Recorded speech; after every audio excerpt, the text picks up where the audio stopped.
My name is Jessica Martinez, and after 2 years of meticulous planning and saving every penny, I was just 6 weeks away from marrying the love of my life at my dream venue. Vista Gardens had been booked for 18 months. The deposits were paid, and everything was falling perfectly into place.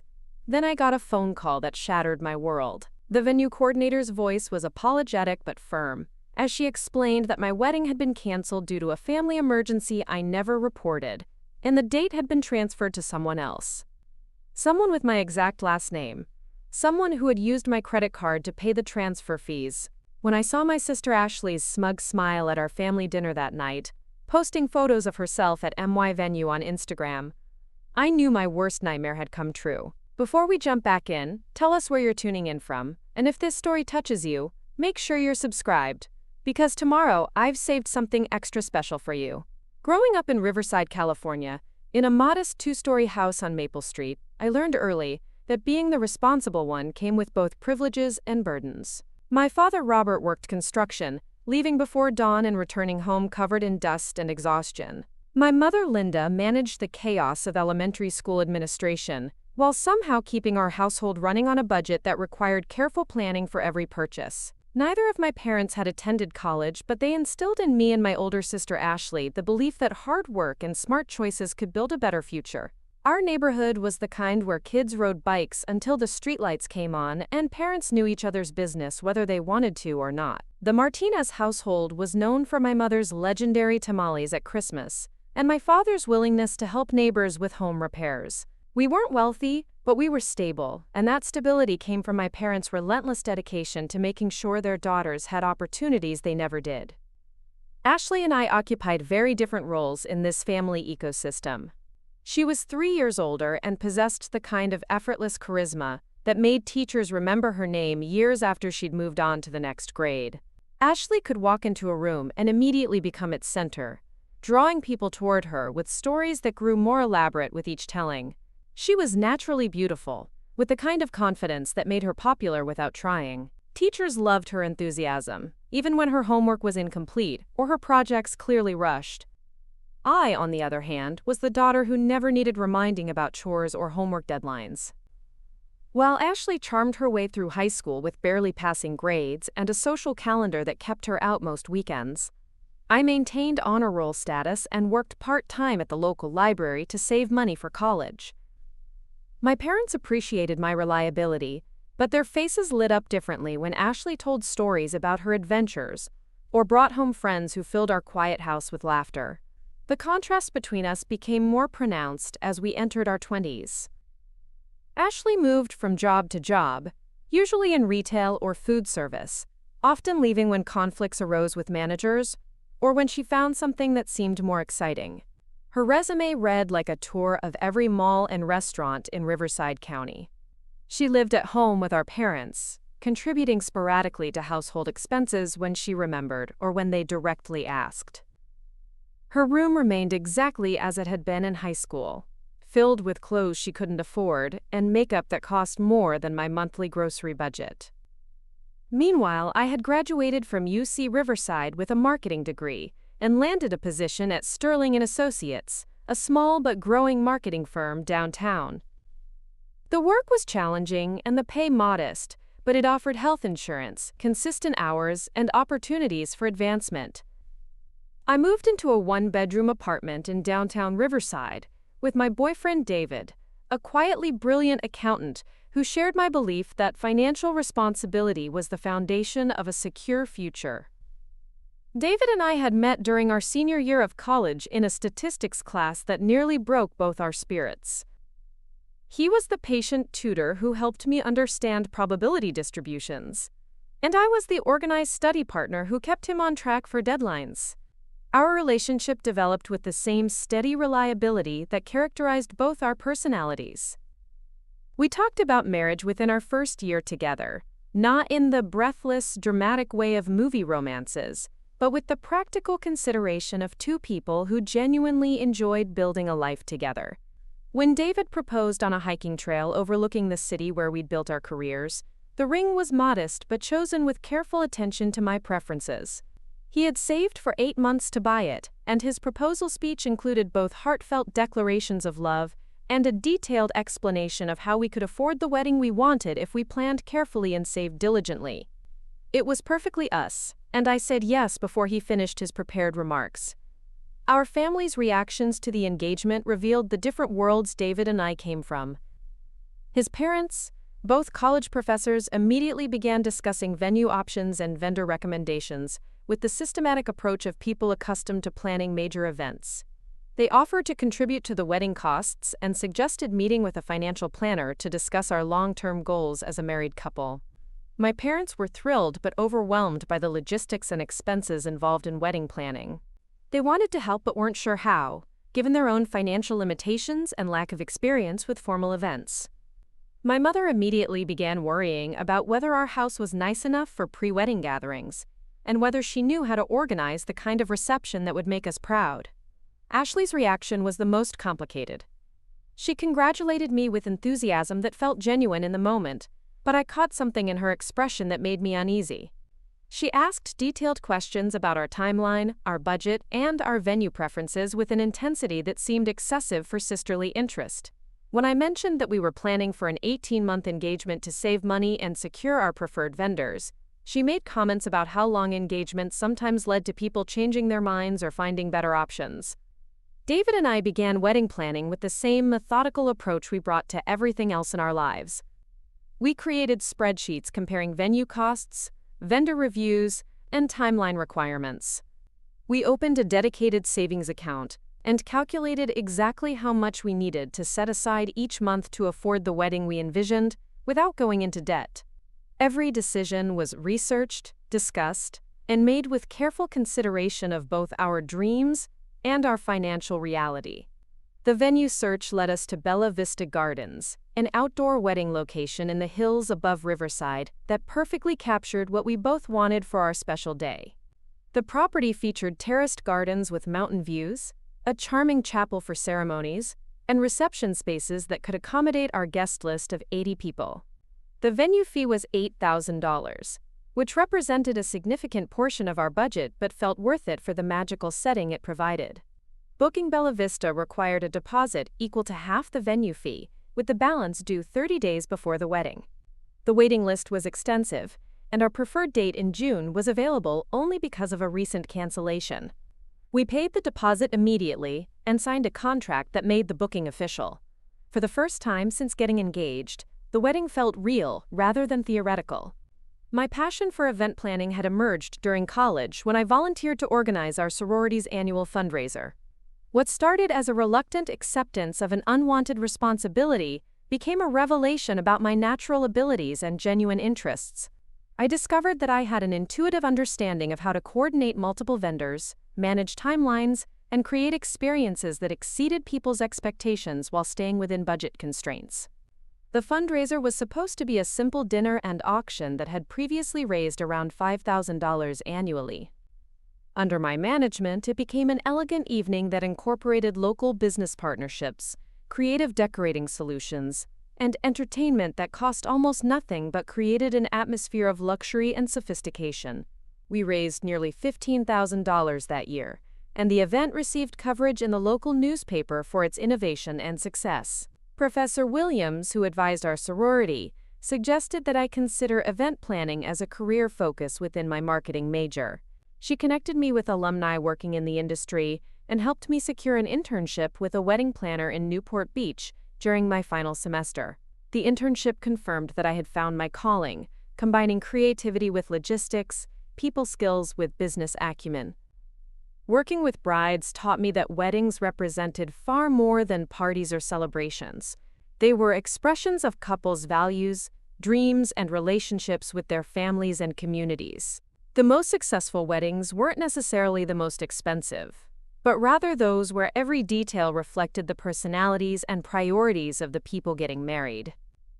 I learned to listen carefully to what couples really wanted beneath the expectations they thought they should have. This experience influenced how David and I approached our own wedding planning. Instead of trying to impress others or conform to traditions that didn't resonate with us, we focused on creating an event that would genuinely represent our relationship and values.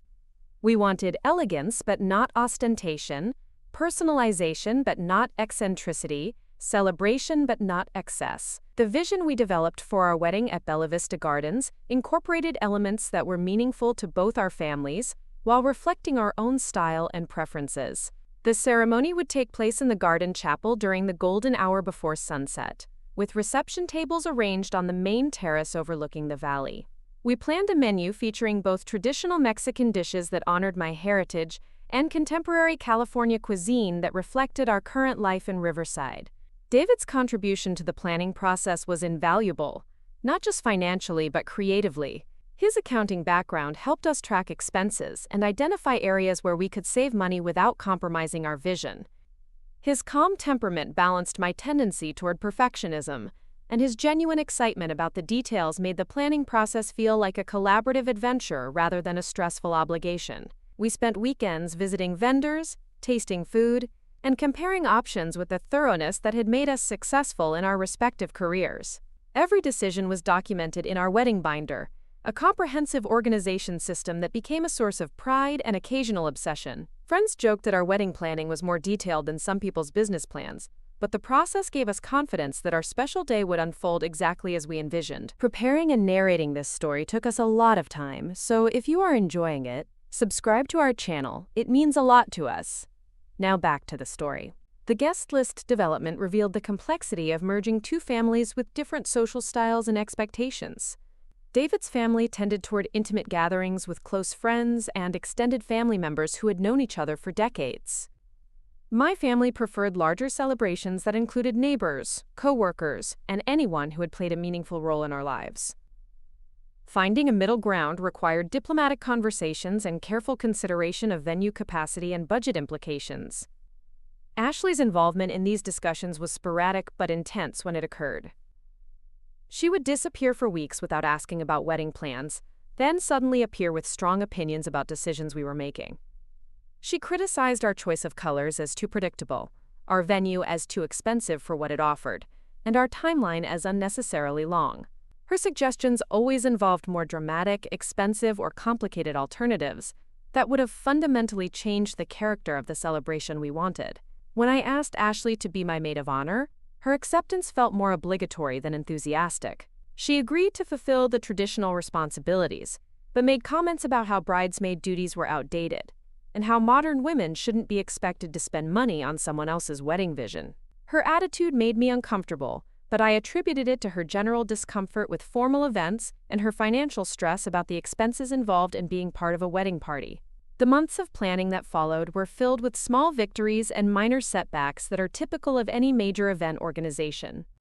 We secured our preferred photographer after our first choice became unavailable, found a florist who could work within our budget while creating the romantic garden aesthetic we wanted, and solved transportation logistics that would ensure our older relatives could navigate the venue's hillside location. Throughout this process, I maintained the detailed documentation habits that had served me well in college and my career. Every vendor contract, payment schedule, and communication was carefully filed and tracked. Our wedding binder grew to include floor plans, timeline schedules, contact information, and backup plans for weather contingencies. David teased me about my organizational intensity, but he also relied on it to ensure nothing would be forgotten or overlooked. The system proved its value when minor crises arose, as they inevitably do in complex event planning. When our original caterer experienced a family emergency that threatened their availability for our date, our detailed vendor research allowed us to quickly identify and secure a replacement who could provide the same quality and style of service. When the string quartet we had booked broke up due to internal conflicts, our backup entertainment options ensured we could maintain the musical atmosphere we wanted without starting over completely. As our wedding date approached, the careful planning and consistent saving that had characterized our engagement began to pay off in reduced stress and increased excitement. Unlike many couples who find themselves overwhelmed by last-minute details and unexpected expenses, we were confident that everything was organized and affordable. Our vendor relationships were positive, our families were excited, and our vision was becoming reality exactly as we had imagined. This confidence made what happened next even more devastating. The security I felt in our careful planning became the foundation for a betrayal that I never could have anticipated. involving the person who should have been celebrating our happiness rather than undermining it. The weeks following our venue booking were filled with the kind of productive momentum that made me feel like everything in my life was finally aligning. David and I had established our monthly savings target and were consistently meeting it, watching our wedding fund grow with each paycheck. Our vendor meetings were yielding exactly the results we wanted, and I was discovering a confidence in event coordination that made me consider whether this passion might eventually become more than just personal interest.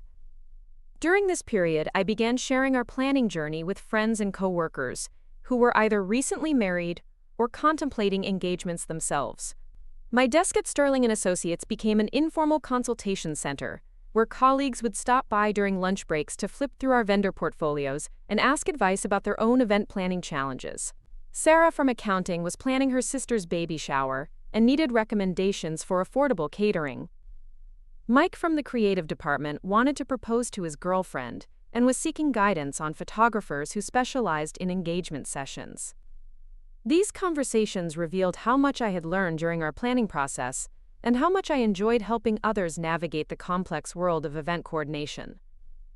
The systematic approach that David and I had developed for our own wedding translated easily into actionable advice for other people's celebrations. I found myself creating mini spreadsheets and vendor comparison charts for friends, applying the same analytical rigor that had served us so well. My enthusiasm for sharing wedding planning knowledge extended naturally to my family, where I hoped to bridge the gap between my parents' genuine excitement about our upcoming marriage and their uncertainty about how to participate meaningfully in the process. I created a simplified version of our planning timeline for my mother, highlighting moments where her input would be particularly valuable and explaining the reasoning behind our major decisions.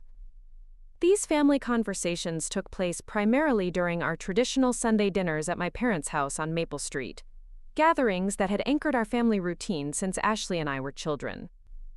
The dining room table that had witnessed countless homework sessions and birthday celebrations now became our informal wedding planning headquarters, covered with venue brochures, catering menus, and fabric samples that illustrated our evolving vision. My father's contributions to these discussions were typically practical and budget-focused, reflecting his construction background and his natural inclination toward problem-solving. He offered to handle transportation logistics for elderly relatives and suggested cost-saving alternatives for decorative elements that could be crafted rather than purchased. His questions about vendor contracts and payment schedules demonstrated the careful financial management that had kept our family stable through various economic challenges. My mother approached wedding planning with the same nurturing attention to detail that had made her an effective school administrator.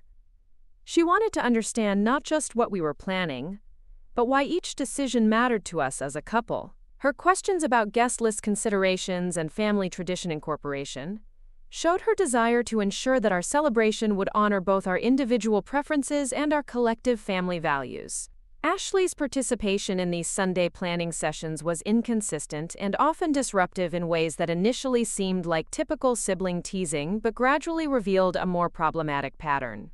She would arrive late to dinner, interrupting conversations about vendor selections with dramatic stories about her own weekend adventures. When the discussion returned to wedding topics, she would offer suggestions that were either wildly impractical or subtly critical of the choices David and I had already made. Her comments about our venue selection became a recurring source of tension during these family gatherings.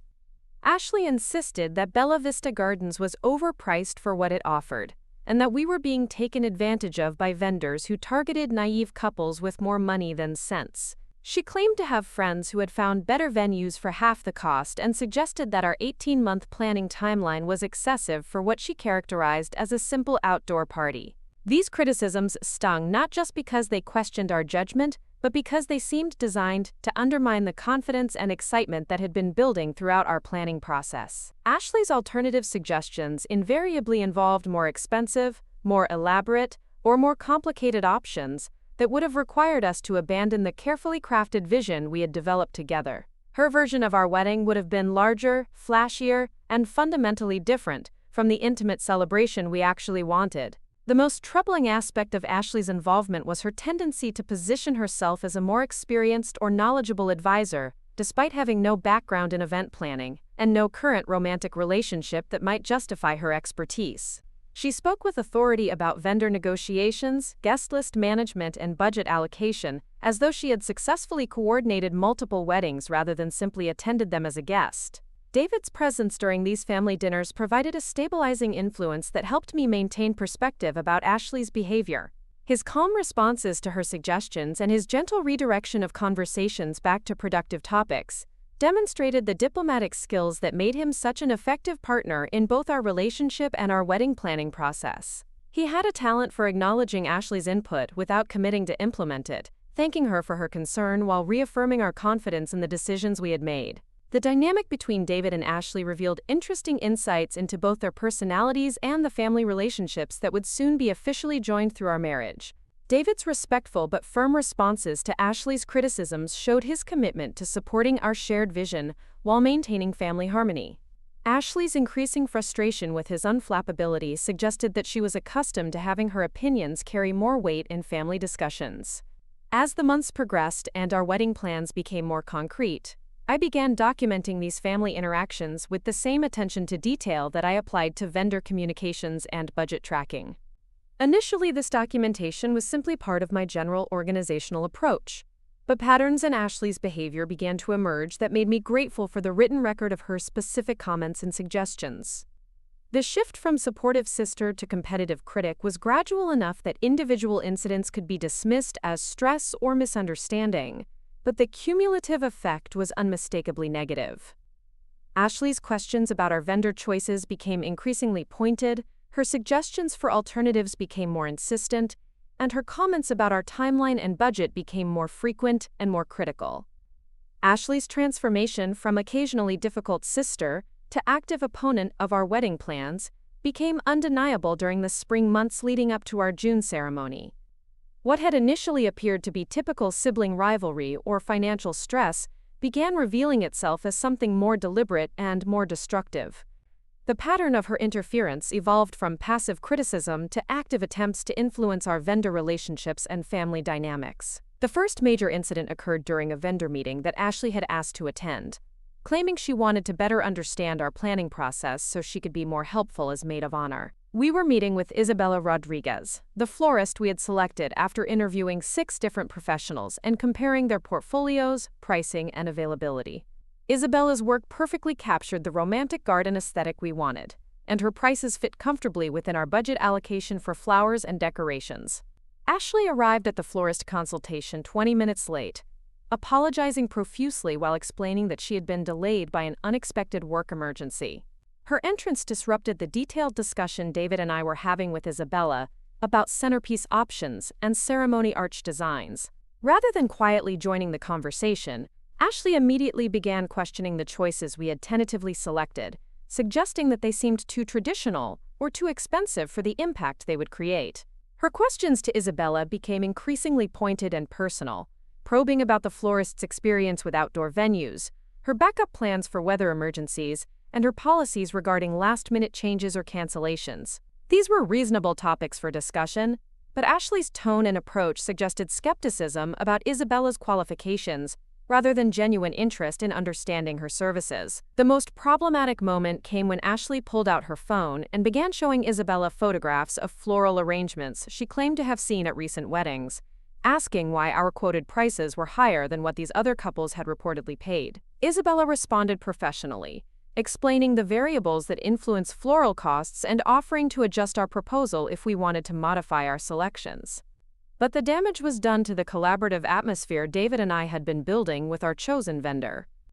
After Ashley left the meeting early, citing another work obligation, Isabella asked diplomatically whether we were confident in our decision-making authority or if other family members would need to approve our final selections. The question highlighted how Ashley's behavior had created uncertainty about our vendor relationships and our ability to move forward with the planning process we had been managing successfully for months. Similar incidents began occurring with other vendors as Ashley found reasons to involve herself in meetings and conversations that had previously been limited to David and me. Our photographer received conflicting messages about our preferred style and timeline. Our caterer was questioned about ingredients and preparation methods in ways that suggested we hadn't already resolved these details through previous discussions. The pattern extended beyond vendor relationships into our family dynamics and social circle. Ashley began offering wedding planning advice to mutual friends and coworkers, positioning herself as an expert who was helping her naive younger sister avoid costly mistakes.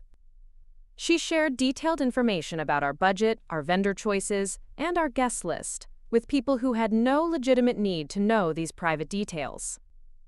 Most concerning was Ashley's tendency to reframe our careful planning and budgeting as evidence of obsessive behavior or unrealistic expectations. She suggested to family members that David and I were spending too much money on vendors who were taking advantage of our inexperience.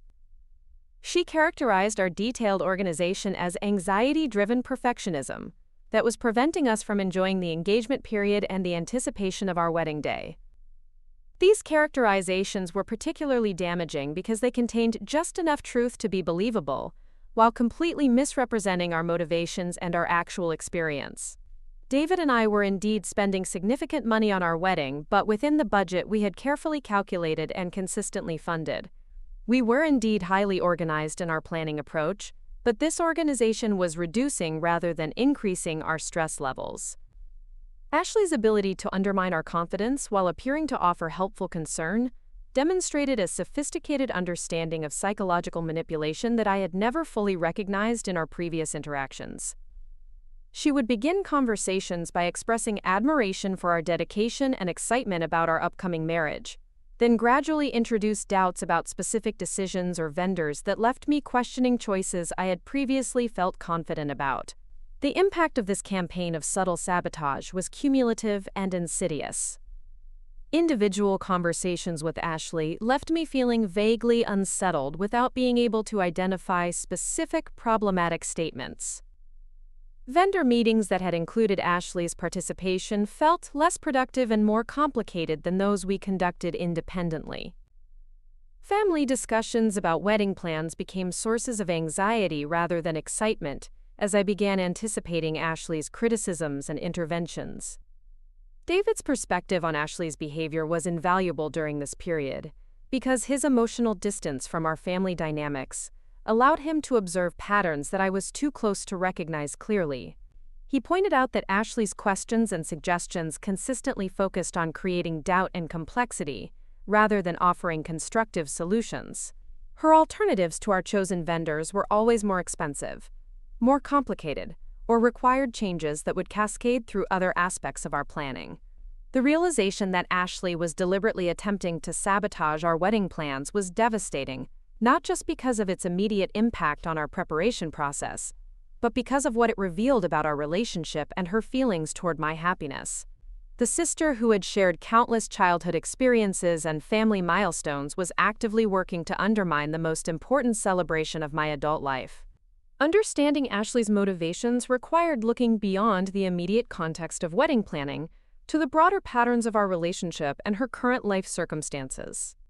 At 29, Ashley was still living with our parents, working inconsistently in retail positions that offered no career advancement, and struggling with financial management that kept her dependent on family support. My engagement and upcoming marriage highlighted the stability and success that she had not yet achieved in her own life. The contrast between our situations was stark in ways that must have been painful for Ashley to witness on a daily basis. While I was planning a wedding with a partner who shared my values and goals, Ashley was cycling through casual relationships that never developed into serious commitments. While David and I were building financial security through consistent employment and careful budgeting, Ashley was dealing with credit card debt and irregular income that made independent living impossible. Rather than using my success as inspiration for her own growth and development, Ashley appeared to be choosing resentment and sabotage as responses to her discomfort with our differing life trajectories. Her efforts to undermine our wedding plans seemed motivated by a desire to prevent me from achieving the milestone that would officially establish my adult independence and success. The psychological dynamics underlying Ashley's behavior became clearer as I reflected on patterns from our childhood and adolescence.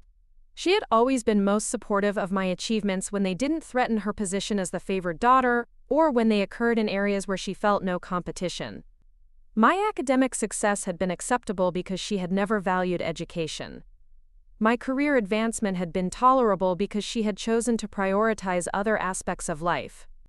But my engagement and upcoming marriage represented a type of success that Ashley clearly wanted for herself, making my progress in this area a direct challenge to her self-image and family status. The wedding planning process forced her to confront the reality that her younger sister was achieving relationship goals that remained elusive in her own life, triggering defensive behaviors aimed at minimizing or disrupting my success. The spring months of our wedding planning revealed a systematic pattern of interference that went far beyond the occasional criticism or unwanted advice I had initially attributed to Ashley's stress or excitement about the upcoming celebration. Her sabotage efforts became more frequent, more sophisticated, and more targeted as our June wedding date approached, and our plans became increasingly concrete and irreversible. The vendor interference incidents escalated from awkward questions during meetings to direct communications that bypassed David and me entirely.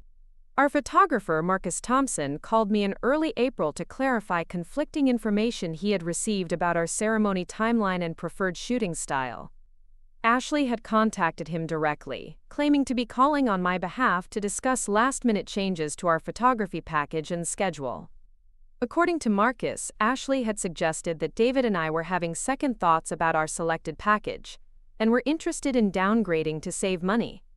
She had asked detailed questions about his cancellation policies and whether couples typically made significant changes to their photography plans close to their wedding dates. The conversation had left Marcus uncertain about our satisfaction with his services and concerned about whether we might be shopping for alternative photographers. When I called Marcus to clarify that no changes were being considered and that Ashley had no authority to make inquiries on our behalf, his relief was obvious.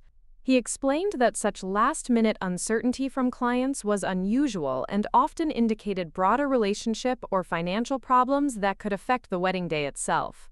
The conversation highlighted how Ashley's interference was not only disrupting our vendor relationships, but potentially damaging our reputation as reliable clients. Similar incidents began occurring with other vendors throughout our carefully assembled team. Our caterer received questions about reducing our guest count and simplifying our menu selections. Our musicians were contacted about changing our reception timeline and musical style preferences. In each case, Ashley presented herself as my representative, while introducing doubts about decisions that David and I had made confidently and communicated clearly. The cumulative effect of these interventions was to create an atmosphere of uncertainty and confusion around our wedding plans that required constant clarification and reassurance. Vendors who had previously viewed us as organized and decisive clients began treating our communications with skepticism, wondering whether new requests represented genuine changes or unauthorized interference from family members. David's response to discovering Ashley's vendor manipulation was swift and decisive. He suggested that we send a formal email to all our vendors clearly stating that only he and I were authorized to make changes to our wedding plans, and that any communications from other family members should be forwarded to us for verification before any action was taken.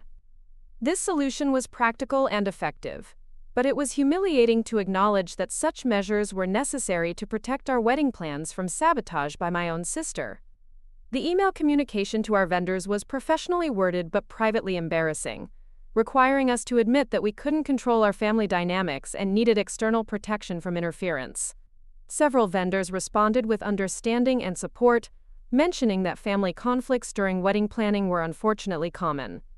Their reassurance was comforting but also sobering, highlighting that our situation was not unique but was still serious enough to require professional boundaries. Ashley's reaction to learning about our vendor communication policy was predictably dramatic and manipulative. She accused David and me of being controlling and paranoid, suggesting that our unwillingness to accept family input demonstrated unhealthy relationship dynamics and poor judgment about marriage preparation. She characterized her vendor contacts as helpful research rather than interference, claiming that she was simply trying to ensure that we were getting the best possible value for our money. Her reframing of the situation was masterful in its ability to position herself as the victim of our unreasonable behavior, rather than the source of problematic interference. She expressed hurt that we didn't trust her judgment and support, suggesting that our vendor communication policy was an overreaction to innocent attempts to help. This victim narrative was particularly effective with our parents, who were uncomfortable with conflict and preferred to believe that misunderstandings rather than deliberate sabotage were causing family tension. The vendor interference was only one component of Ashley's escalating campaign to disrupt our wedding plans. She also began targeting our guest list decisions, questioning our choices about whom to invite and how to handle various family dynamics and social obligations. Her suggestions consistently involved expanding our guest count beyond our venue capacity and budget limitations, forcing us to either reject her recommendations or completely restructure our celebration. Ashley's guest list interventions focused particularly on extended family members and family friends, whose relationships with our immediate family were complicated by old conflicts or changing circumstances. She would mention to our parents that distant relatives were expecting invitations, or that longtime family friends would be hurt to be excluded. These conversations created pressure for us to expand our guest list in ways that would have required finding a larger venue and increasing our budget significantly. The guest list manipulation was particularly insidious because it exploited our genuine desire to be inclusive and respectful of family relationships, while ignoring the practical constraints that made unlimited expansion impossible. Ashley's suggestions were framed as reminders about important people we might have forgotten, rather than acknowledgments that our venue and budget required difficult choices about whom to include. Our response to the guest list pressure required developing diplomatic language for explaining our limitations while maintaining family relationships that would continue long after our wedding day ended. We created standard responses for questions about guest list decisions that emphasized our venue capacity and budget constraints rather than our personal preferences, hoping to deflect criticism by highlighting practical rather than social considerations. The effectiveness of Ashley's interference tactics lay in their ability to exploit the natural stress and complexity of wedding planning, while appearing to offer help and support. Each individual incident could be explained as misunderstanding or excessive enthusiasm, rather than deliberate sabotage. The pattern only became clear when viewed cumulatively over time, requiring David and me to document incidents and analyze trends that might otherwise have been dismissed as isolated problems. Our documentation process revealed that Ashley's interference attempts followed a consistent strategy of introducing doubt and complexity into decisions we had already made confidently. She never offered constructive alternatives or helpful solutions, but instead focused on identifying potential problems or superior options that would require us to reconsider our existing plans. The psychological impact of this constant second-guessing was exhausting and demoralizing in ways that affected our enjoyment of the engagement period and our confidence in our planning decisions. What should have been an exciting time of anticipation and preparation became a defensive exercise in protecting our choices from criticism and interference.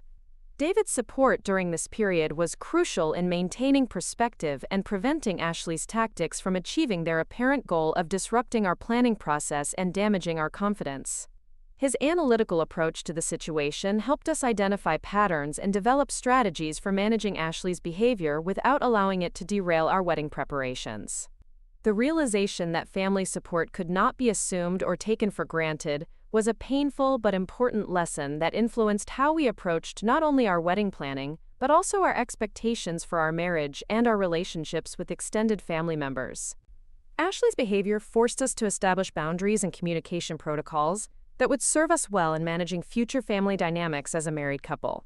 Despite the mounting challenges created by Ashley's interference campaign, David and I maintained our commitment to the wedding vision we had developed together and continued making progress toward our June celebration. Our response to the vendor manipulation and family pressure demonstrated the resilience and partnership that had attracted us to each other initially and that would serve as the foundation for our upcoming marriage. The vendor communication crisis became an opportunity to strengthen our relationships with the professionals we had selected for our wedding team.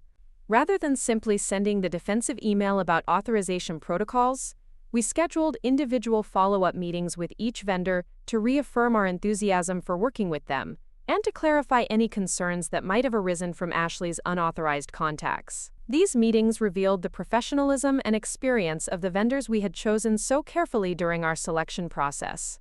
Isabella, our florist, shared strategies she had developed for managing family dynamics during wedding planning based on her years of experience with similar situations. Marcus, our photographer, offered to create a timeline protocol that would prevent any confusion about communication channels or decision-making authority on our wedding day. The caterer we had selected, Rosa Martinez from Delicious Occasions, had dealt with family interference issues numerous times and suggested practical solutions for ensuring that our reception would proceed according to our preferences, regardless of any last-minute pressure from relatives. Her experience and confidence reinforced our feeling that we had chosen vendors who could handle not only the technical aspects of our wedding, but also the interpersonal challenges that might arise.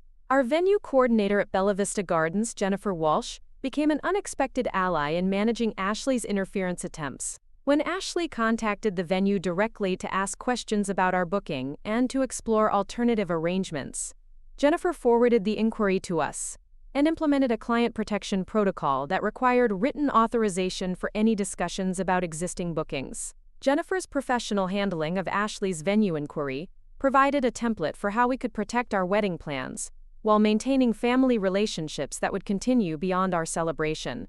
Her approach was firm but diplomatic, establishing clear boundaries without creating unnecessary drama or conflict that might escalate the situation further. The experience of defending our wedding plans from sabotage strengthened our partnership and our confidence in our decision-making abilities. David and I discovered that we worked effectively as a team under pressure, supporting each other's strengths while compensating for individual weaknesses. Our complementary skills in communication, organization, and problem-solving proved valuable not only for wedding planning but for the marriage partnership we were preparing to formalize. My organizational strengths, which Ashley had criticized as excessive perfectionism, proved essential for tracking the complex web of vendor relationships, family dynamics, and logistical requirements that our wedding involved. The detailed documentation system I had developed allowed us to identify patterns in Ashley's behavior and to respond strategically rather than reactively to her interference attempts. David's analytical approach and calm temperament provided balance for my tendency toward emotional responses to family conflict.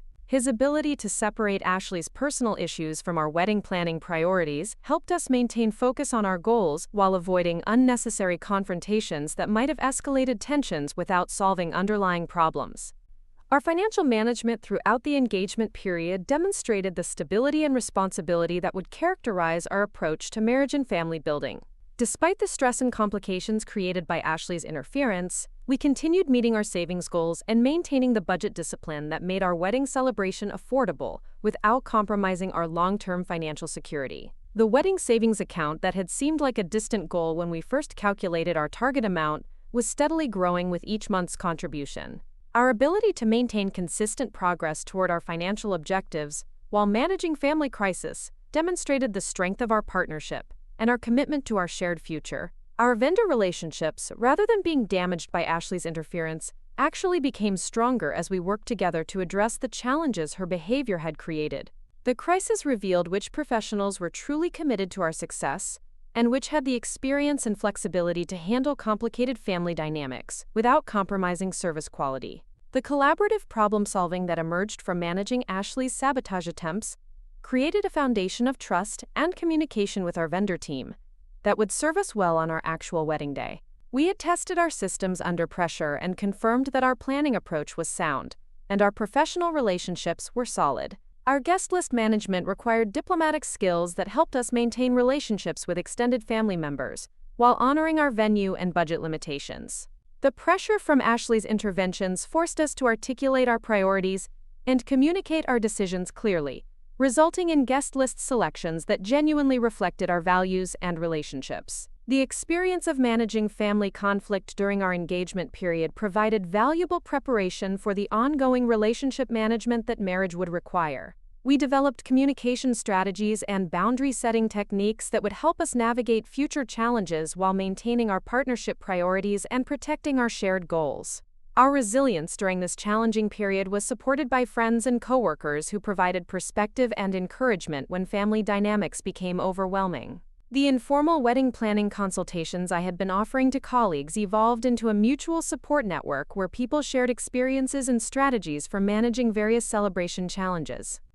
Mia Thompson, my best friend since college and our chosen maid of honor, became an invaluable source of practical support and emotional validation during the most difficult moments of Ashley's interference campaign. Her distance from our family dynamics allowed her to observe the situation objectively, while her loyalty to our friendship motivated her to offer active assistance in protecting our wedding plans. Mia's involvement in our wedding planning provided a model for how supportive family members might have participated in our celebration preparation. Her suggestions were constructive and aligned with our vision. Her questions helped us clarify our preferences rather than introducing doubt, and her enthusiasm enhanced our excitement rather than creating stress or pressure. The contrast between Mia's supportive involvement and Ashley's destructive interference highlighted the difference between genuine assistance and manipulative sabotage. Mia's contributions strengthened our confidence and simplified our decision-making process, while Ashley's interventions created confusion and required defensive measures that complicated our planning unnecessarily. Our success in maintaining progress toward our wedding goals, despite Ashley's escalating interference attempts, demonstrated that our partnership was strong enough to handle external pressure, and that our planning approach was sound enough to withstand systematic sabotage. These discoveries provided confidence not only for our upcoming celebration but for our future marriage and the family dynamics we would need to navigate as a married couple. As April melted into May and our June 15th wedding date approached with increasing urgency, David and I found ourselves entering the final phase of wedding preparation that would transform months of careful planning into our actual celebration. The venue deposit we had paid 18 months earlier was about to become a fully realized dream, with every detail of our Vista Gardens ceremony and reception falling into place according to the timeline we had meticulously crafted. The significance of this moment extended far beyond the immediate excitement of our approaching wedding day. For both David and me, this celebration represented the culmination of years of individual growth and relationship development that had brought us to a place where marriage felt like the natural and inevitable next step in our shared journey. The wedding itself was important, but it also symbolized our successful navigation of the challenges that had tested our partnership during the engagement period. My career at Sterling & Associates had flourished during our engagement months, with my wedding planning skills translating into enhanced event coordination abilities that impressed my colleagues and supervisors. The systematic approach I had developed for managing our vendor relationships and timeline requirements proved equally effective for organizing client events and marketing campaigns that required similar attention to detail and deadline management.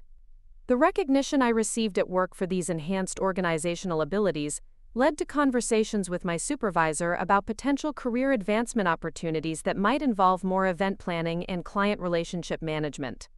The possibility of expanding my professional role to include responsibilities that aligned with my natural interests and demonstrated strengths felt like another positive development emerging from our wedding planning experience.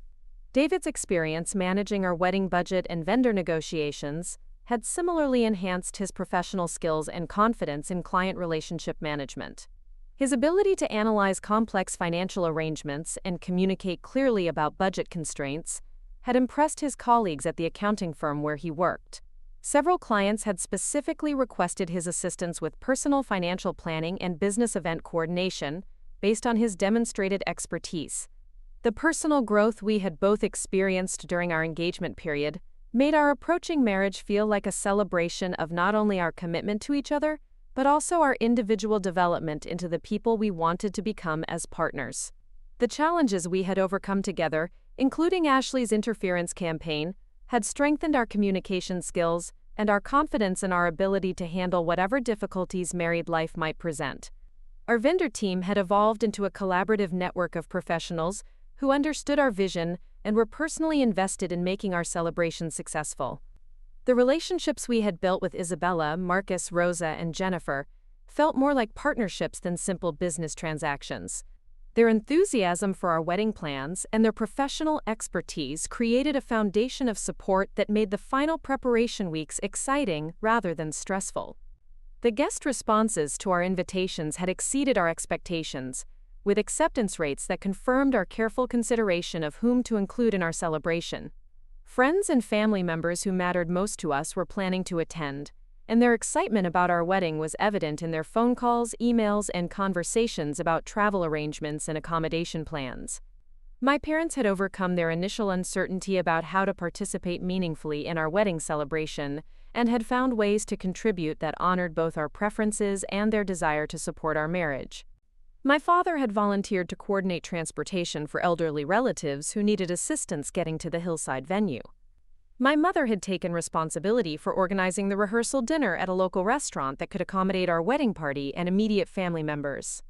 The rehearsal dinner planning had become a particularly meaningful project for my mother, who had researched restaurants and menu options with the same careful attention that I had applied to our reception planning. Her success in organizing this complimentary celebration demonstrated that our family could work together effectively when everyone respected each other's responsibilities and authority.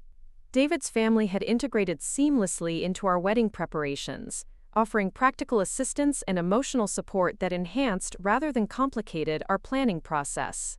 His parents had helped with vendor research and had provided valuable perspective on timeline management based on their experience attending numerous family weddings over the years. Their contributions felt collaborative rather than intrusive, offering a model for how family involvement could strengthen rather than threaten our wedding plans. The contrast between his family's supportive approach and Ashley's destructive interference became more pronounced as our wedding date approached. While David's relatives offered assistance that aligned with our vision and simplified our decision-making process, Ashley continued creating complications that required defensive measures and constant vigilance to prevent sabotage. The final vendor payments and timeline confirmations that occupied much of May required the organizational systems David and I had developed to track multiple deadlines and coordinate various service providers. Our wedding binder had expanded to include detailed schedules for setup, ceremony, and reception activities that would guide our vendor team and wedding party through the celebration day itself. The creation of these final timeline documents felt like the culmination of our planning journey, transforming abstract concepts and general preferences into specific instructions that would coordinate dozens of people and multiple moving parts into a seamless celebration. The confidence we felt in our ability to manage this complexity reflected the skills and partnership we had developed during our engagement period. Our final dress fitting and tuxedo pickup appointments carried emotional weight that surprised both of us with its intensity. Seeing ourselves in our wedding attire made the approaching ceremony feel real in ways that months of vendor meetings and planning discussions had not achieved. The reflection in the bridal shop mirror showed not just a bride-to-be, but a woman who had successfully navigated the challenges of wedding planning while maintaining her vision and values. David's reaction to seeing himself in his wedding tuxedo was similarly emotional, representing not just formal attire but the external symbol of the commitment he was preparing to make publicly. His excitement about our wedding day was evident in his attention to details like cufflinks and boutonniere placement that demonstrated his investment in every aspect of our celebration. The final week before our wedding was planned to include last-minute confirmations with all vendors, final guest count adjustments, and the rehearsal dinner that would bring our wedding party and immediate families together for the first time. The timeline we had created for this week balanced necessary logistical activities with opportunities for celebration and relationship building that would enhance our wedding day experience. Our honeymoon plans, carefully coordinated to begin immediately after our reception, represented the transition from wedding planning mode to married life. The resort reservations, flight schedules, and activity bookings that would carry us through our first week as a married couple had been arranged with the same attention to detail that characterized our wedding planning approach. The financial management that had enabled us to afford both our dream wedding and our preferred honeymoon destination felt like tangible evidence of our compatibility and our ability to work together toward shared goals. The savings account that had grown steadily throughout our engagement would allow us to begin married life without the debt or financial stress that complicated many couples' early marriage experiences. The excitement building among our friends and family members as our wedding date approached created an atmosphere of anticipation and celebration that enhanced our own feelings about the approaching ceremony. Phone calls from relatives finalizing their travel plans, text messages from friends coordinating their attendance, and conversations with coworkers about coverage during our honeymoon absence all contributed to the sense that our wedding was becoming a community celebration rather than simply a personal milestone. The professional recognition I had received for my event planning abilities during our wedding preparation process had led to informal discussions about potentially starting a side business, offering wedding planning services to other couples. The idea of transforming the skills I had developed for our own celebration into a source of additional income and creative satisfaction felt like an unexpected opportunity emerging from our wedding experience. The possibility of expanding my professional interests to include event planning represented more than just career development. It symbolized my confidence in abilities I had discovered and refined during our engagement period. The success of our wedding planning process had revealed talents and interests that might shape my future career path in ways I had never previously considered. Our relationship with Bella Vista Gardens had deepened throughout our planning process, with Jennifer Walsh becoming not just our venue coordinator but a trusted advisor who understood our vision and priorities. Her enthusiasm for our celebration and her confidence in our planning approach provided reassurance that our wedding day would unfold according to our carefully crafted timeline and preferences. The venue walkthrough scheduled for the week before our wedding would allow us to visualize the final setup and confirm that every detail was arranged according to our specifications. This final confirmation process represented the transition from planning mode to celebration mode, marking the moment when months of preparation would yield to the actual experience of our wedding day. The phone call that would shatter everything I had worked toward for 18 months came on a Tuesday morning in late May, exactly 3 weeks and 2 days before our June 15th wedding date. I was at my desk at Sterling & Associates, reviewing the final timeline confirmations from our vendor team, and feeling the satisfied exhaustion that comes from successfully managing a complex project through its final stages.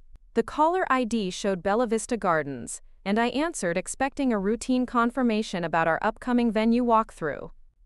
Jennifer Walsh's voice carried an apologetic tone that immediately triggered a sense of unease, though her words initially seemed to describe a simple administrative confusion that could easily be resolved. She explained that she was calling to clarify some conflicting information in their booking system regarding our June 15th reservation and the recent changes that had been processed for our account. My confusion deepened as Jennifer described changes I had never authorized and communications I had never initiated. According to their records, someone identifying herself as Jessica Martinez had called the previous Friday to report a family emergency that would require postponing our wedding indefinitely.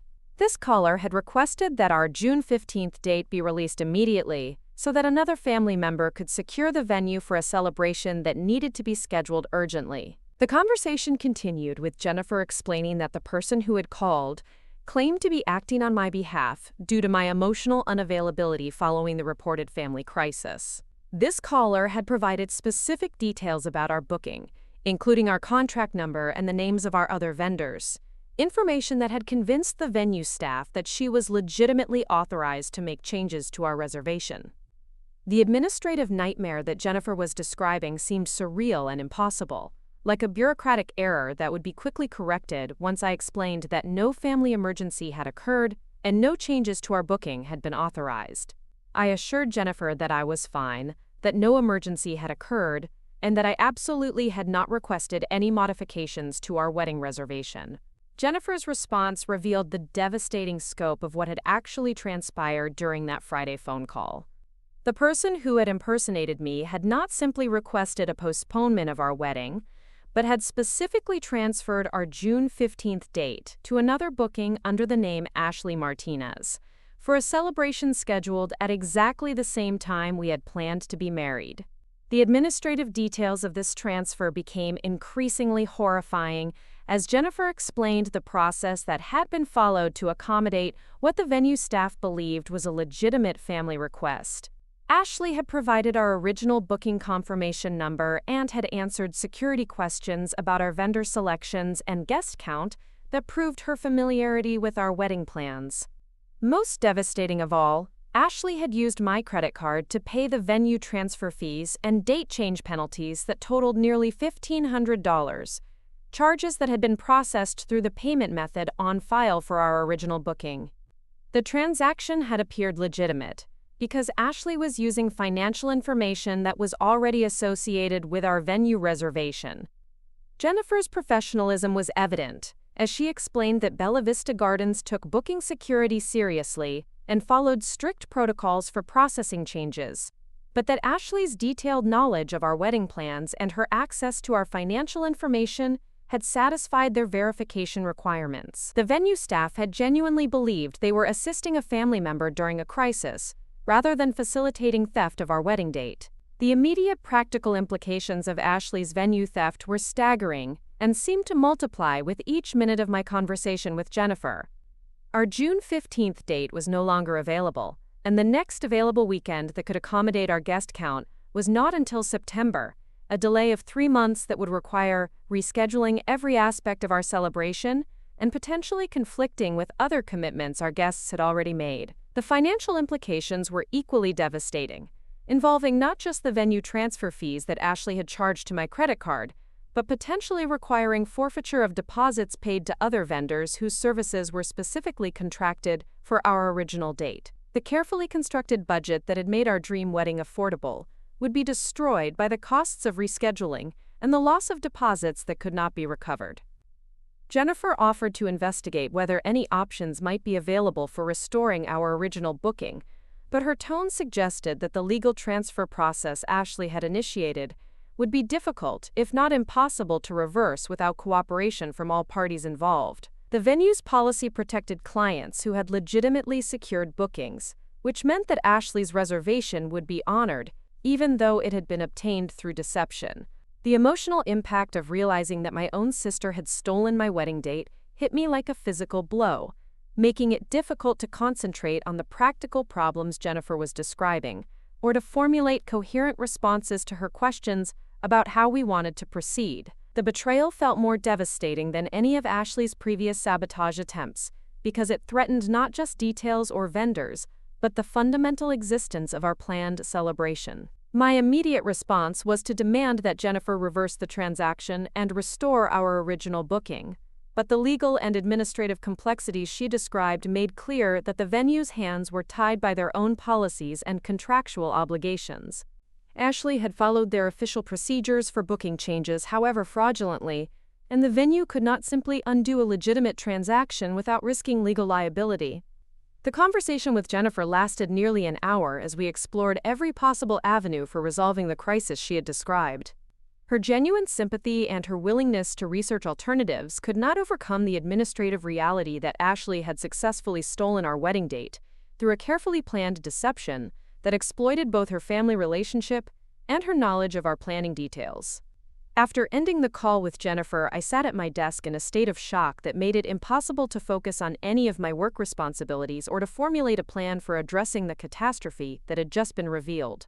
The magnitude of Ashley's betrayal was so extreme that I struggled to accept that it had actually occurred, alternately hoping that some mistake or misunderstanding would be discovered, and fearing that the devastation was exactly as complete as it appeared.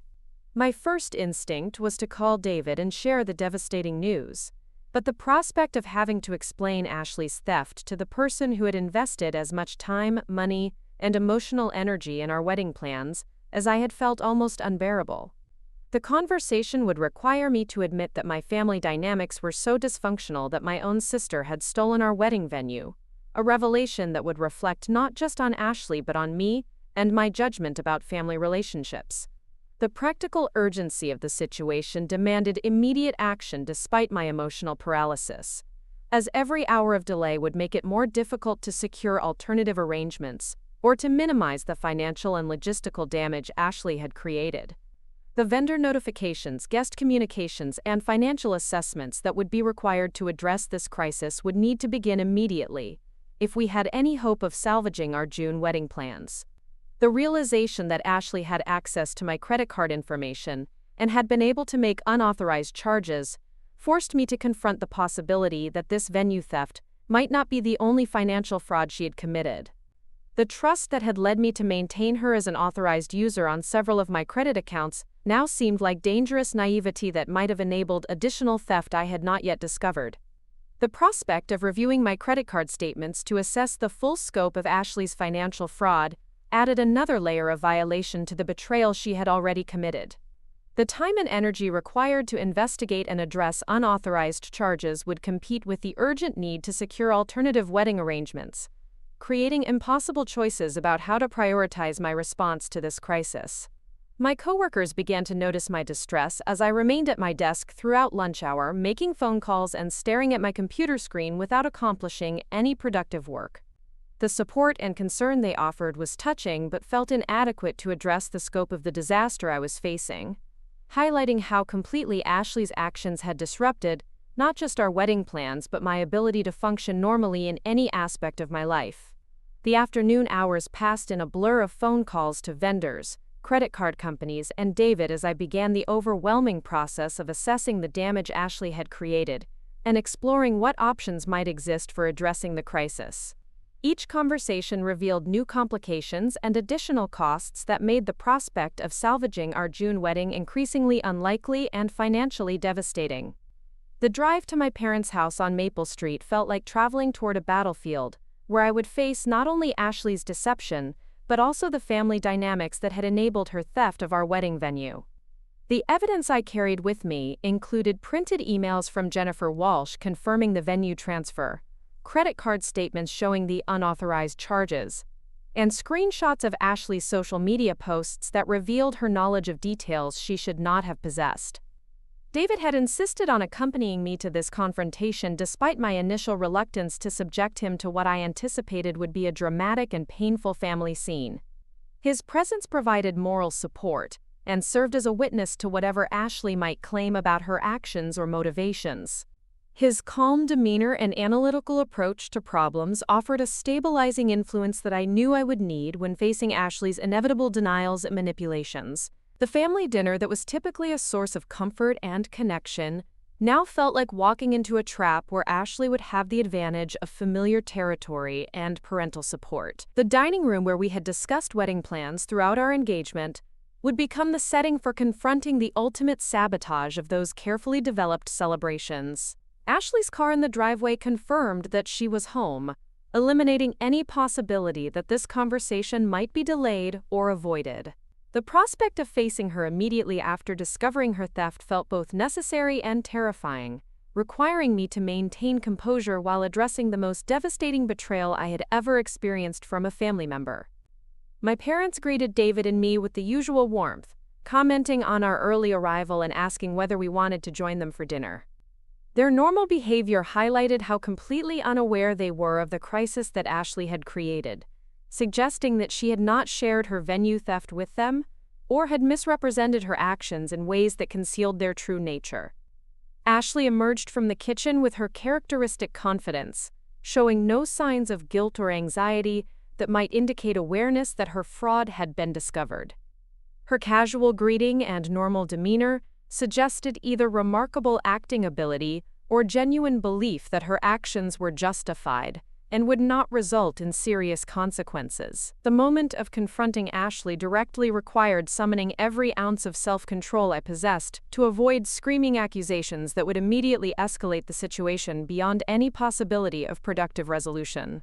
Instead, I began by calmly asking whether she had made any phone calls to wedding vendors on my behalf, giving her an opportunity to admit her actions before I presented the evidence of her deception. Ashley's initial response was perfectly calibrated to suggest confusion and innocence, while avoiding direct lies that could be easily disproven. She acknowledged having conversations with various vendors, but characterized them as informal inquiries, aimed at helping me get better service or pricing. Her explanations were vague enough to allow multiple interpretations while appearing to address my questions directly. The escalation from indirect questions to direct accusations required presenting the specific evidence of venue theft and credit card fraud that made denial impossible.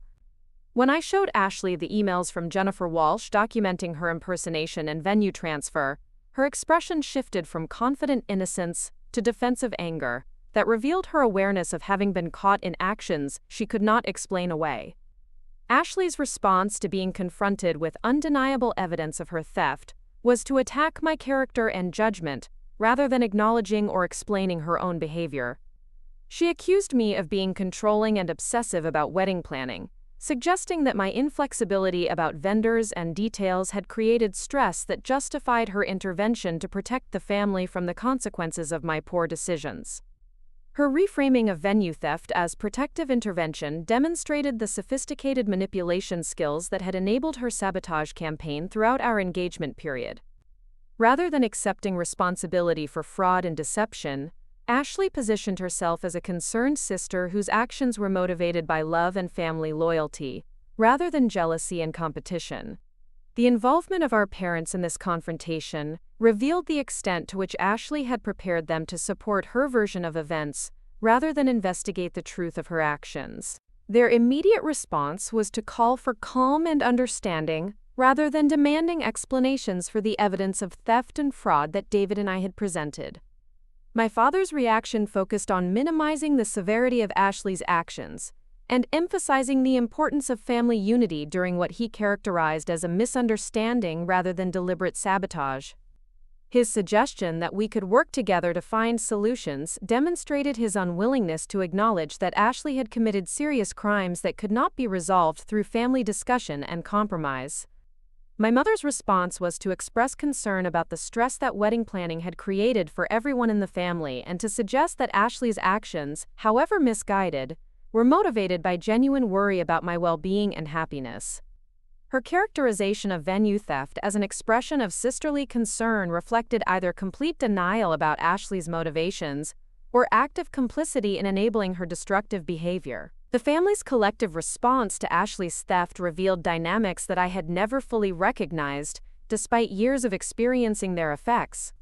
Ashley's position as the favored daughter extended beyond preferential treatment to active protection from the consequences of her actions, even when those actions involved serious crimes against other family members.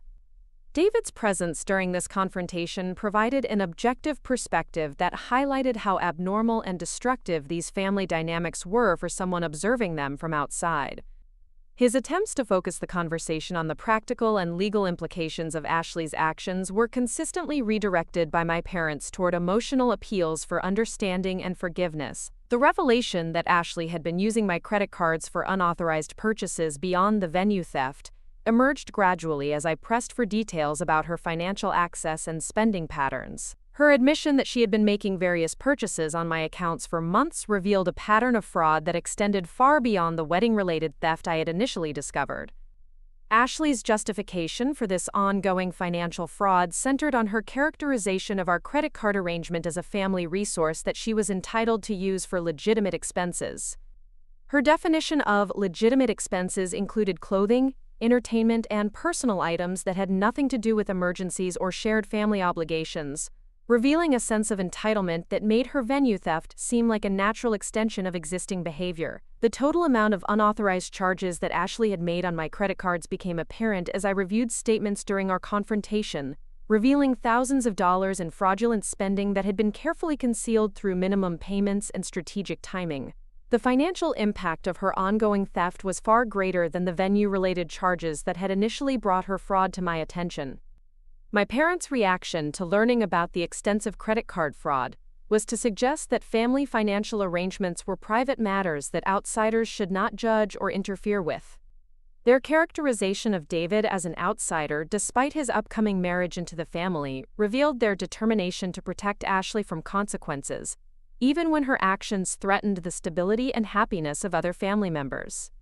The confrontation ended without resolution or acknowledgement of wrongdoing, as Ashley and my parents maintained their positions that her actions were justified, or at least understandable given the circumstances they claimed had motivated her behavior. Their refusal to recognize the severity of theft and fraud made clear that family support for addressing this crisis would not be available, and that any solutions would need to be pursued independently. The aftermath of our family confrontation revealed the complete breakdown of every support system I had assumed would be available during a crisis of this magnitude. The institutions and relationships that should have provided protection and assistance instead became additional obstacles that complicated my efforts to address Ashley's theft and salvage our wedding plans. The isolation created by this systemic failure was more devastating than Ashley's original betrayal, because it eliminated the resources I needed to fight back effectively.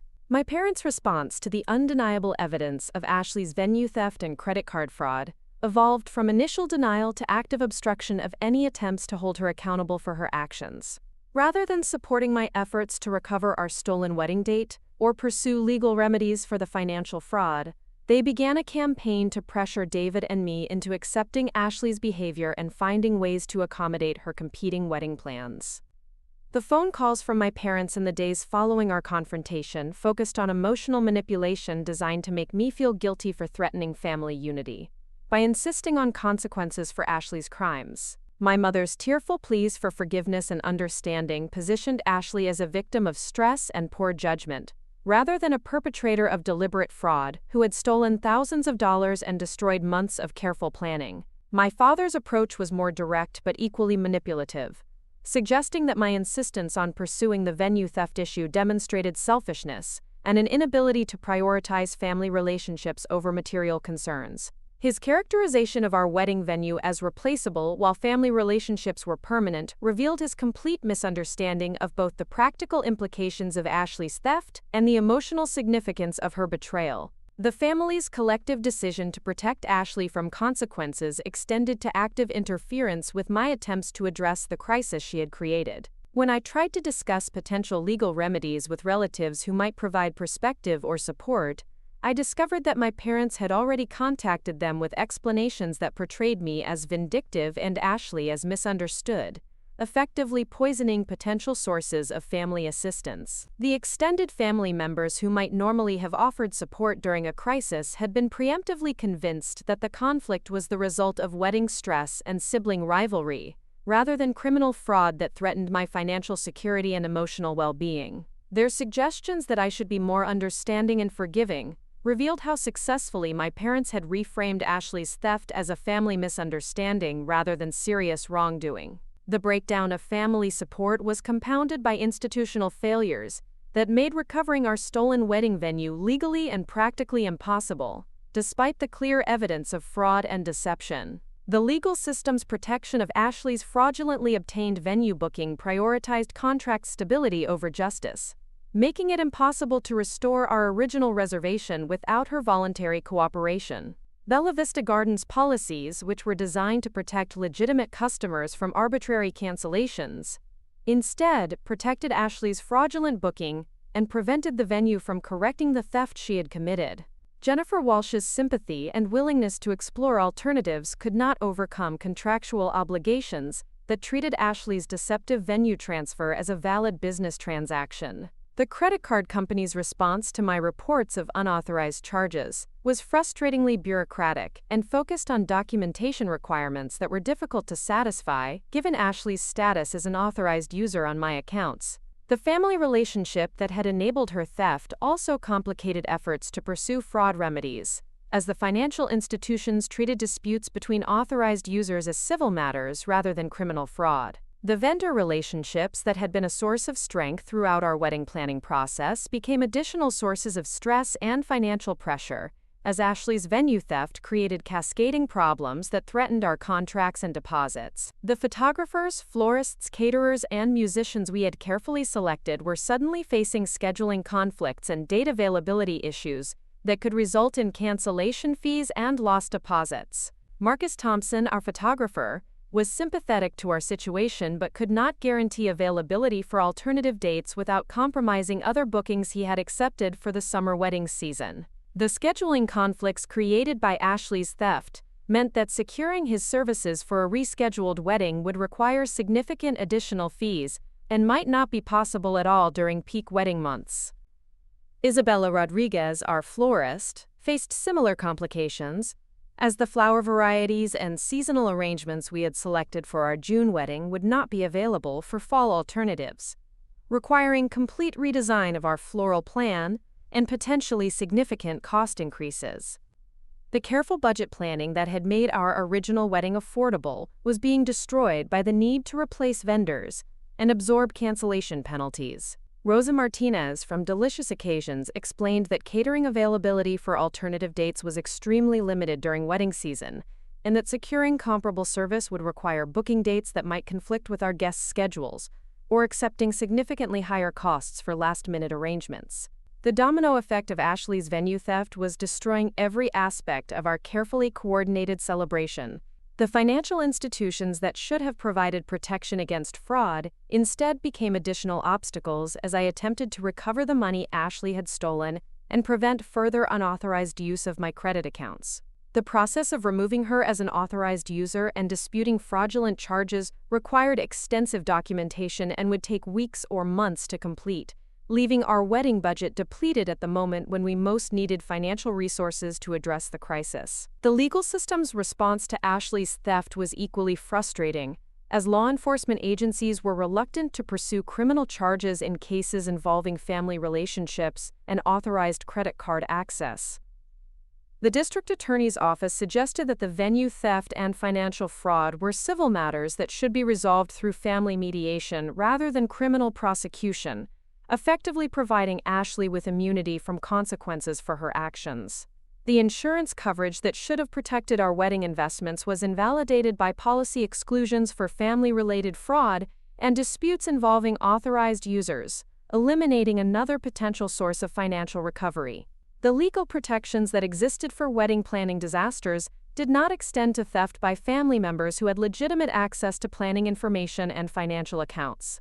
My employer's reaction to the crisis was supportive but limited, offering time off to address the emergency but unable to provide practical assistance with vendor negotiations or legal remedies. The professional relationships I had built at Sterling & Associates could not extend to solving personal family problems that had spiraled beyond the scope of workplace support systems.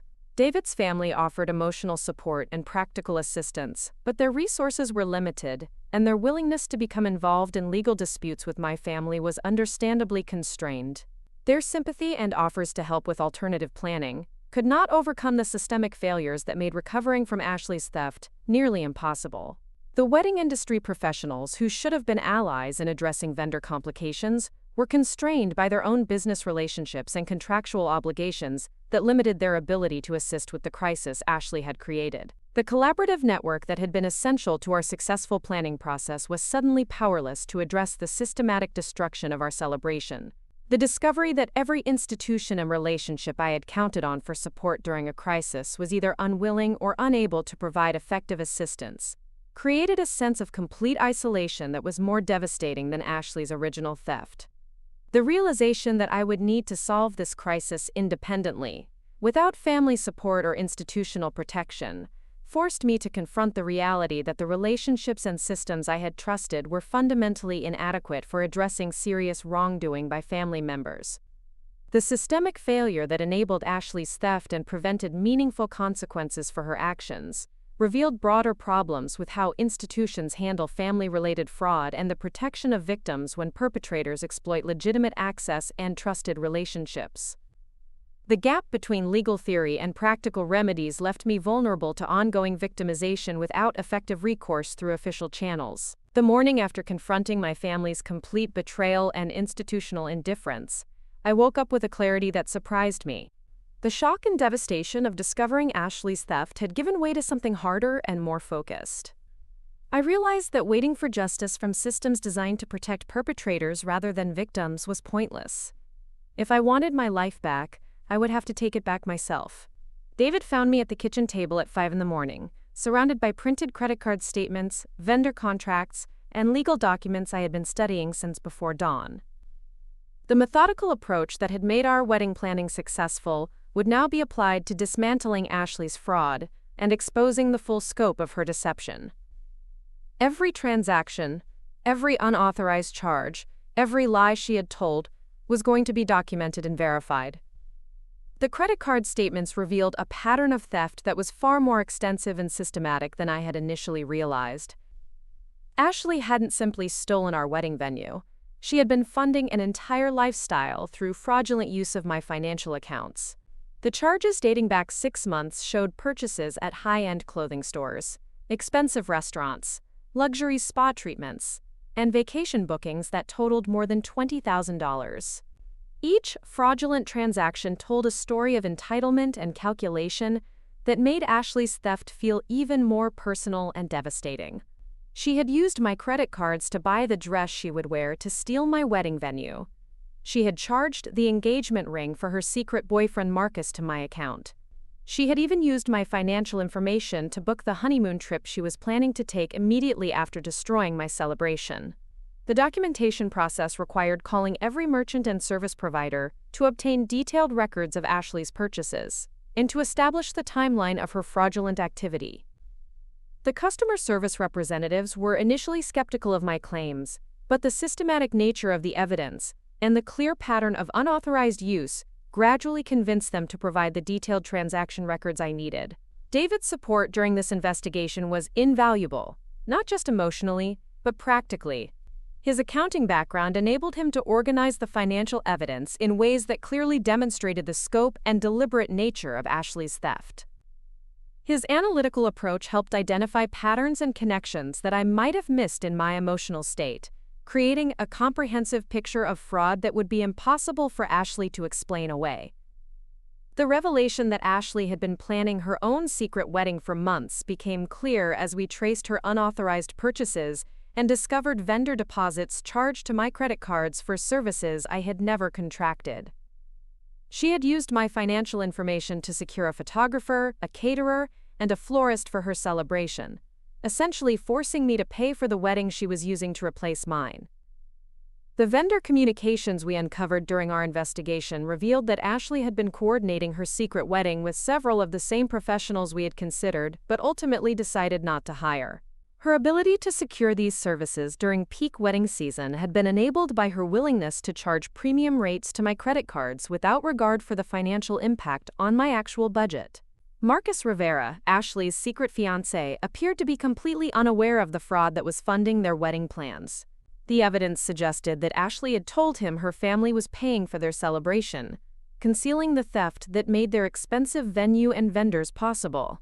His ignorance of her criminal behavior would become crucial to the plan I was developing for exposing Ashley's deception.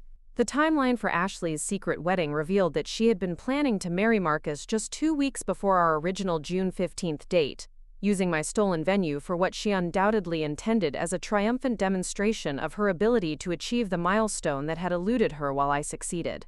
Her theft wasn't just about money or venues. It was about ensuring that she would be the first sister to marry and the center of family attention. Our investigation also uncovered evidence that Ashley had been spreading false information about my relationship with David to mutual acquaintances and extended family members. She had suggested that our engagement was troubled, that David was having second thoughts about marriage, and that our elaborate wedding plans were my desperate attempt to pressure him into a commitment he didn't really want. These malicious rumors were designed to undermine confidence in our relationship, while positioning Ashley as the sister with the healthier, more authentic romance. Her secret engagement to Marcus had been presented to relatives as a spontaneous expression of true love, contrasting with what she characterized as my calculated and materialistic approach to marriage. The discovery of Ashley's rumor campaign added another dimension to her systematic sabotage that extended beyond financial theft to deliberate damage to my reputation and relationships.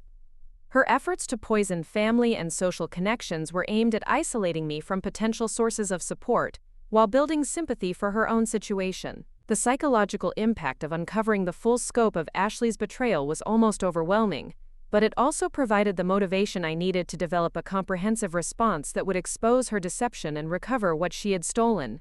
The evidence we had gathered was extensive enough to support criminal charges, civil lawsuits, and social consequences that would make her theft expensive in ways she had never anticipated. Mia Thompson's reaction to learning about Ashley's theft and the family's enabling response was immediate and fierce. She offered to help with both the investigation and whatever retaliation I was planning, bringing her own resources and connections to bear on the problem Ashley had created. Her loyalty and practical support provided the foundation for developing a plan that would require coordination and timing that I couldn't manage alone. David's initial reluctance to pursue aggressive action against Ashley began to dissolve as the evidence of her systematic fraud accumulated and the implications for our financial security became clear. His accounting perspective highlighted how Ashley's ongoing theft could continue indefinitely unless decisive action was taken to stop her access and recover the stolen funds. The legal consultation we arranged with a family law attorney specializing in financial fraud provided crucial guidance about our options for pursuing criminal charges and civil remedies. While the complexity of family relationships and authorized user status created challenges for prosecution, the systematic nature and large dollar amounts involved made Ashley's theft prosecutable under state fraud statutes. The attorney's advice about documentation requirements and evidence preservation shaped our ongoing investigation and helped us understand which aspects of Ashley's behavior would be most effective for legal action. The distinction between civil recovery and criminal prosecution meant that we could pursue multiple approaches simultaneously, maximizing our chances of achieving meaningful consequences. The private investigator that Mia recommended provided additional resources for documenting Ashley's secret wedding plans and verifying the timeline of her deceptive activities.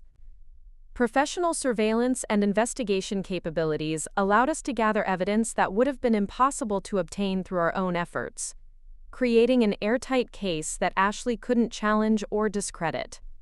The plan that emerged from our investigation and legal consultation was designed to expose Ashley's theft and deception in the most public and embarrassing way possible, while maximizing our chances of financial recovery and legal consequences. The timing would be crucial, requiring coordination of multiple revelations that would prevent Ashley from controlling the narrative or minimizing the impact of her exposed crimes. The venue for Ashley's public humiliation became clear when we learned that she was planning a pre-wedding celebration at our parents' house to announce her engagement to extended family and family friends who were unaware of her secret wedding plans. This gathering would provide the perfect opportunity to reveal her theft in front of the people whose opinions mattered most to her social standing and family relationships. The evidence we had gathered would be presented systematically, beginning with the financial fraud and building to the venue theft and secret wedding deception. The impact would be maximized by inviting Marcus to hear the truth about how their wedding was being funded, and by providing family members with detailed documentation of Ashley's crimes. The preparation for this confrontation required organizing evidence in ways that would be clear and compelling to an audience that had previously been manipulated by Ashley's lies and my parents' enabling behavior. The presentation needed to be professional and factual, avoiding emotional appeals that could be dismissed as family drama while focusing on undeniable evidence of criminal behavior. David's suggestion that we record the confrontation for potential legal use added another layer of documentation that would prevent Ashley from later claiming that her admissions had been misunderstood or taken out of context. The evidence gathering that had begun with my credit card statements would culminate in Ashley's own words acknowledging her theft and deception. The psychological preparation for exposing Ashley's crimes required accepting that our family relationships would be permanently damaged by the truth about her behavior and our parents' complicity in enabling her theft. The isolation I had experienced when seeking support for addressing her crimes would be replaced by the satisfaction of ensuring that her actions had meaningful consequences. The week leading up to Ashley's engagement announcement party became a period of intense preparation as David, Mia, and I finalized our plan to expose her theft and fraud in front of the family and friends she had been deceiving. The evidence we had gathered was organized into presentation materials that would make Ashley's crimes undeniable while documenting our attempts to resolve the situation through normal family and legal channels that had been blocked by systemic failures. The guest list for Ashley's party included many of the same relatives and family friends who had received her manipulative explanations about our family conflict, providing the perfect audience for correcting the false narrative she had been spreading about my character and our relationship problems. The people who had been convinced that I was being unreasonable about wedding planning stress would learn the truth about Ashley's systematic fraud and theft. Marcus Rivera's complete ignorance of Ashley's criminal behavior became even more apparent as we observed their interactions during the week before the party. His genuine excitement about their engagement and his gratitude toward my parents for hosting their celebration revealed how thoroughly Ashley had deceived him about the source of their wedding funding and the circumstances of their venue booking. The investigation into Marcus's background revealed that he was a decent person who worked as a mechanic and lived modestly, making Ashley's expensive wedding plans completely inconsistent with his financial capabilities. His assumption that my parents were generously funding their daughter's celebration would make the revelation of Ashley's theft even more shocking and humiliating for everyone involved. Ashley's behavior during the week before her party showed no signs of guilt or anxiety about the fraud she had committed, or concern about potential consequences for her actions. Her confidence in her ability to maintain her deception and avoid accountability demonstrated either remarkable sociopathy or complete faith in our family's willingness to protect her from any serious repercussions. The final credit card statements that arrived during this period revealed additional fraudulent charges that Ashley had made in preparation for her engagement party, including catering expenses, decorations, and clothing that she had charged to my accounts without authorization.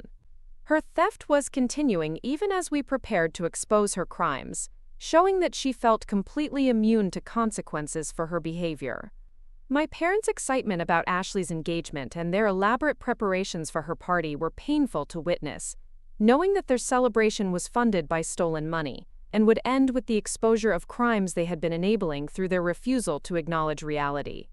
Their genuine happiness about Ashley's impending marriage made the upcoming revelation more tragic but also more necessary. The coordination between Mia, David, and me required precise timing to ensure that all evidence would be presented effectively and that Ashley would not be able to escape or minimize the impact of her exposed fraud. The plan included backup strategies for addressing potential reactions from family members who might attempt to protect Ashley or dismiss the evidence we were presenting. The legal documentation that would accompany our presentation included formal complaints filed with law enforcement, civil lawsuits initiated against Ashley for theft and fraud, and financial recovery actions that would freeze her access to my credit accounts and pursue restitution for the money she had stolen.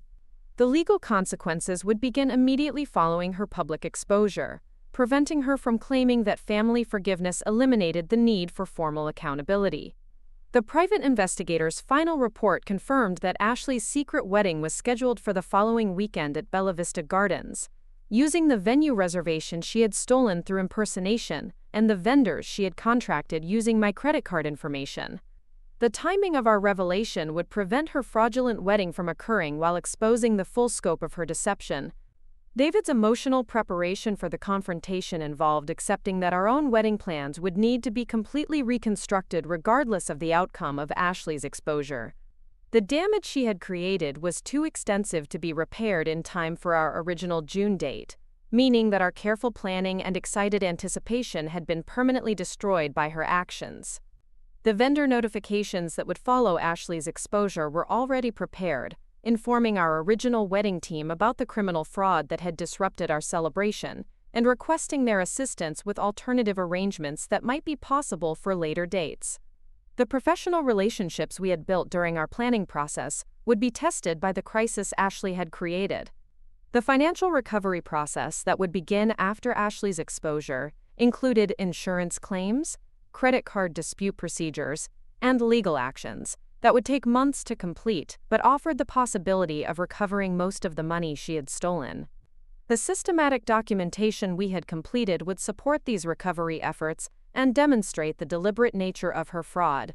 Mia's role in the confrontation would be to document Ashley's reactions and to provide witness testimony for any legal proceedings that might follow her exposure.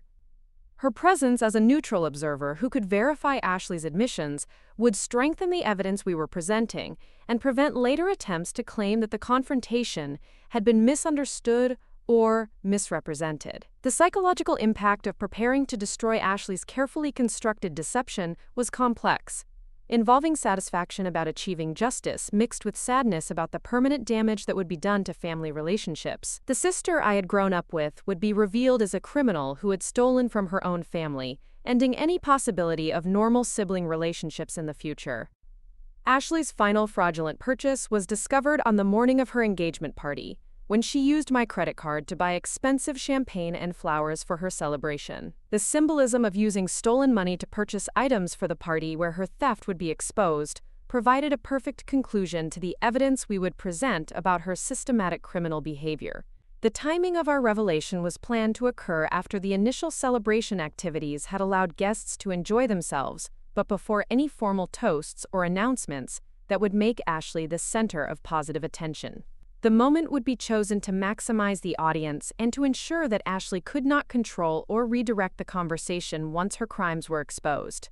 The preparation included contingency plans for various reactions from family members, including potential attempts to minimize Ashley's actions, blame me for pursuing the exposure, or claim that family matters should be resolved privately, rather than in front of guests. The evidence we had gathered was comprehensive enough to address any deflection attempts, and to demonstrate that private resolution had been impossible due to family enabling of Ashley's criminal behavior. The legal consequences that would follow Ashley's exposure were designed to be immediate and serious, including criminal charges for fraud and theft, civil lawsuits for financial recovery, and restraining orders that would prevent further harassment or retaliation. The comprehensive nature of these legal actions would ensure that Ashley faced meaningful consequences regardless of family reactions to her exposed crimes.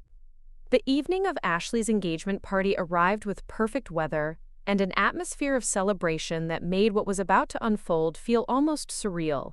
My parents had spent days decorating their backyard with lights and flowers, creating a beautiful setting for what they believed would be a joyous family milestone.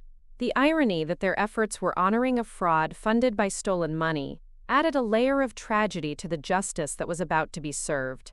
David and I arrived at the party with Mia, carrying what appeared to be a gift bag, but actually contained the carefully organized evidence of Ashley's crimes.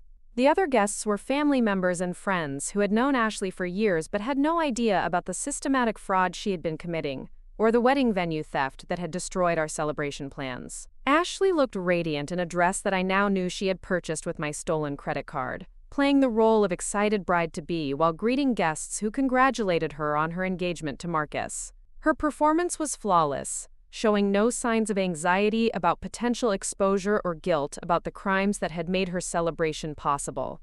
Marcus stood beside Ashley with genuine pride and happiness, completely unaware that the woman he planned to marry was a criminal who had been funding their relationship through theft from her own family. His innocence about Ashley's true character would make the upcoming revelation particularly devastating, but also absolutely necessary for his own protection. The party proceeded through dinner and casual conversation as I waited for the optimal moment to begin the exposure that would transform celebration into confrontation. The timing needed to be perfect to ensure maximum impact while allowing enough time for the full truth to be revealed before guests could leave, or Ashley could escape the consequences of her crimes. My parents made informal remarks about their happiness regarding Ashley's engagement and their pride in both their daughters' upcoming marriages, unaware that their words were highlighting the fraud that had made Ashley's wedding possible while destroying mine. Their genuine emotion about family milestones made the upcoming revelation more painful but also more necessary. The moment I chose to begin the exposure came when Ashley started to make a toast, thanking everyone for their support and expressing her excitement about her future with Marcus. I interrupted her speech by asking whether she wanted to tell Marcus and the assembled guests how she had been funding their wedding plans, or whether she preferred that I explain the situation myself. Ashley's initial reaction was to attempt her usual deflection and manipulation, suggesting that wedding planning stress was making me say inappropriate things and asking guests to excuse my behavior. Her performance was confident, but I could see the flash of panic in her eyes as she realized that her carefully constructed deception was about to collapse in front of everyone who mattered to her. My response to Ashley's deflection attempt was to begin presenting the evidence systematically, starting with the credit card statements that showed her unauthorized purchases totaling more than $20,000. The detailed financial records were passed around among the guests, allowing them to see for themselves the scope and deliberate nature of Ashley's theft from my accounts. The reaction from family members was initially disbelief and confusion, as they struggled to understand how Ashley could have gained access to my credit cards and why she would use them for unauthorized purchases. The explanation of her authorized user status and the trust that had enabled her theft helped them understand how the fraud had been possible and why it had been so difficult to detect initially. Marcus's reaction to learning about Ashley's financial fraud was immediate and devastating.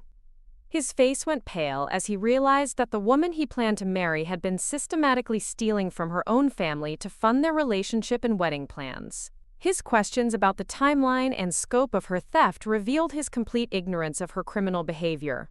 The The presentation of evidence continued with the documentation of Ashley's venue theft, including the emails from Bella Vista Gardens confirming her impersonation and the transfer of our wedding date to her name.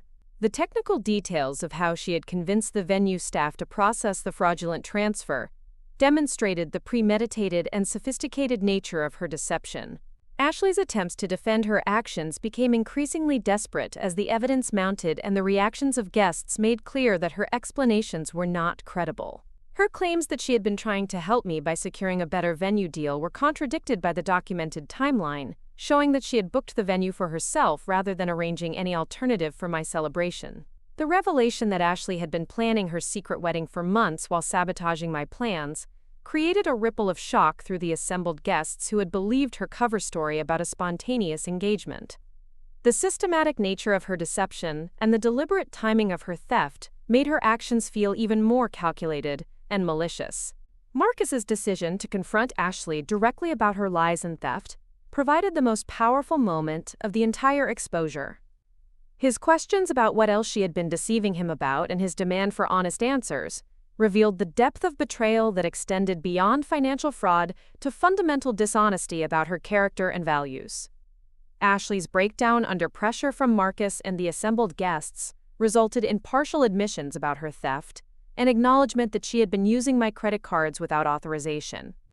Her attempts to justify her actions by claiming financial desperation and family stress were undermined by the evidence of luxury purchases and deliberate planning that characterized her criminal behavior. The presentation concluded with the announcement that criminal charges had been filed against Ashley for fraud and theft, that civil lawsuits were being pursued for financial recovery, and that restraining orders had been obtained to prevent further harassment or retaliation. The legal consequences were immediate and serious, ensuring that Ashley would face meaningful accountability regardless of family reactions.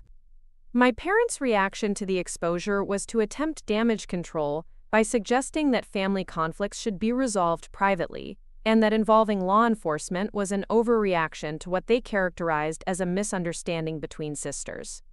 Their continued enabling of Ashley's behavior even after her crimes were proven demonstrated the systemic dysfunction that had made her theft possible. The guests' reactions varied from shock and sympathy for my situation to anger at Ashley's deception and disappointment in my parents' enabling behavior. Several relatives approached me privately to apologize for believing Ashley's false narratives about our family conflict and to offer support for pursuing legal remedies against her theft. Marcus's decision to end his engagement to Ashley immediately following her exposed fraud was the most satisfying consequence of the evening's revelations. His statement that he could not marry someone who had systematically deceived him about fundamental aspects of her character eliminated Ashley's motivation for stealing our wedding venue and left her without the celebration she had been planning. The party ended with Ashley's humiliation complete and her criminal behavior exposed to everyone who had previously believed her lies about family dynamics and wedding planning stress. The justice that had been denied through normal family and institutional channels was finally achieved through public exposure that made her actions impossible to minimize or explain away. Up next, you've got two more standout stories right on your screen. If this one hit the mark, you won't want to pass these up. Just click and check them out.